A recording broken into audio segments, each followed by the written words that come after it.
So first, we need to clean our soldering tip, right? Because you don't want to start off with a dirty soldering tip.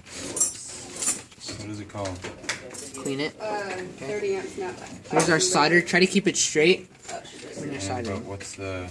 Now you want to leave the tip of this for at least 15 seconds to 30 seconds. Okay? Because you want it to get hot, so it starts to flow.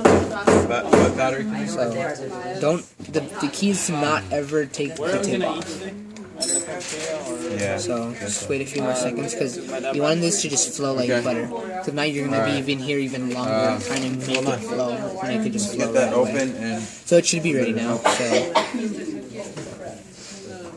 flows like butter. What's up, guys? Can you do a quick break and help with food? You're the one that's been the most, even besides me, Yeah. which would be easiest for you. Are you still testing? And that flowed beautifully. You know how many bend Ooh. Thank you. That's a good job.